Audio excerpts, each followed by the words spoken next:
Hello, I'm going to read you a very exciting Christmas story, The Polar Express.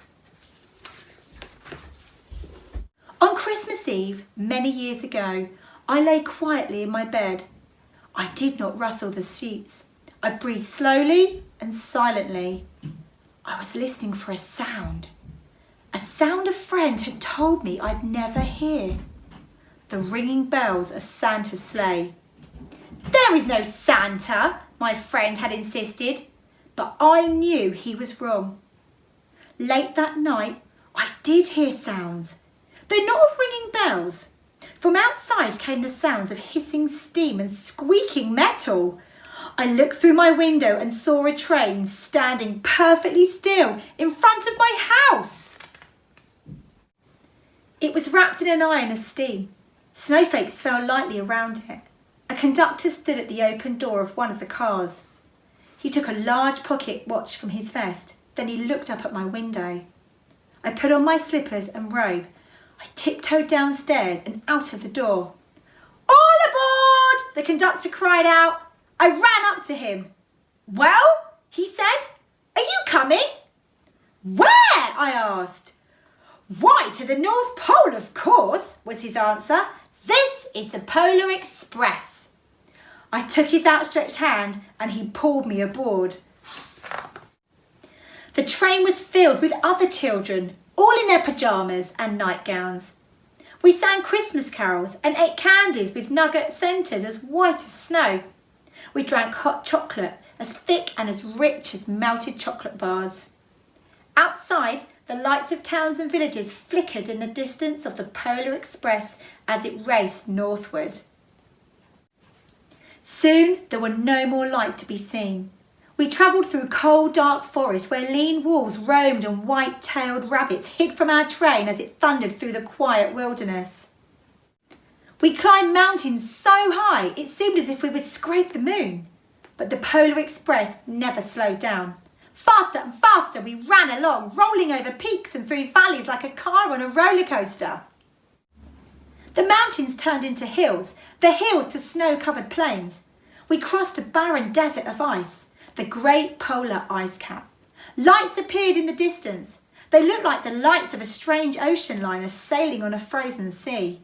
"There," said the conductor, "is the North Pole."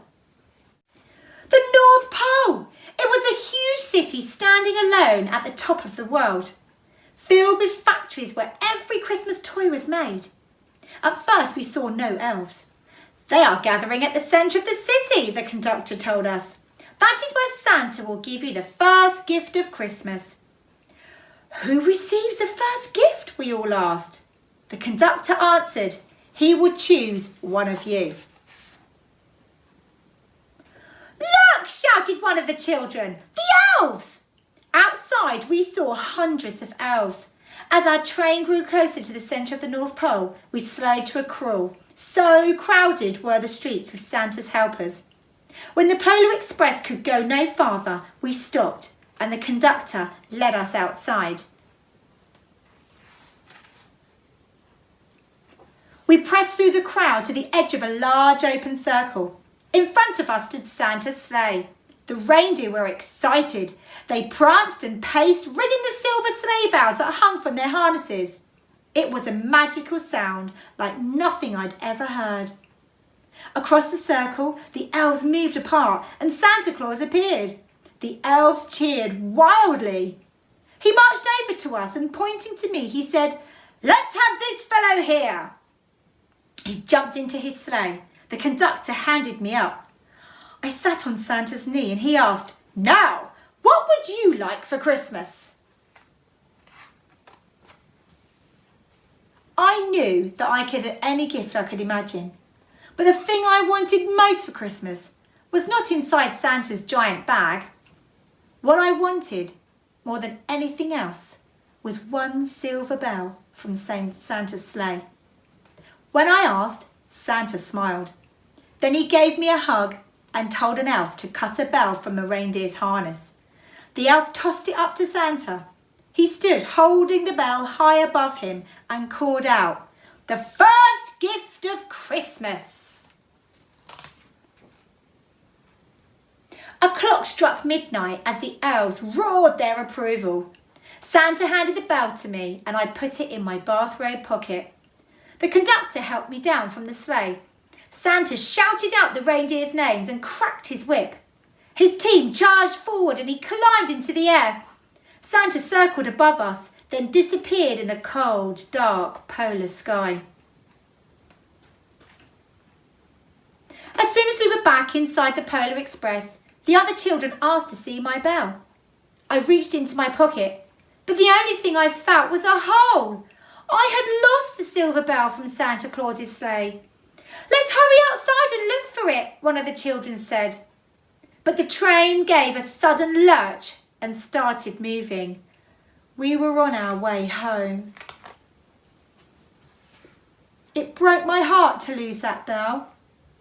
When the train reached my house, I sadly left the other children. I stood at my doorway and waved goodbye.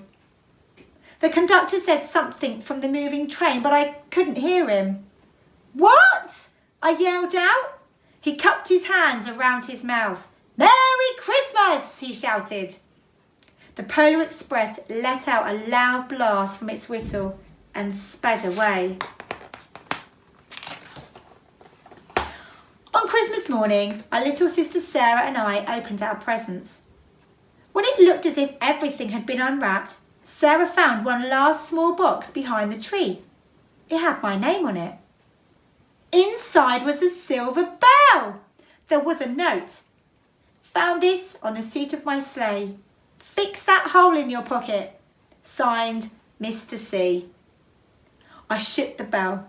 It made the most beautiful sound my sister and I had ever heard. But my mother said, "Oh, that's too bad." "Yes," my father said, "it's broken." When I'd shaken the bell, my parents hadn't heard a sound. At one time, most of my friends could hear the bell, but as years passed, it fell silent for all of them. Even Sarah found one Christmas that she could no longer hear the sweet sound. Though I've grown old, the bell still rings for me as it does for those who truly believe. Have a very Merry Christmas.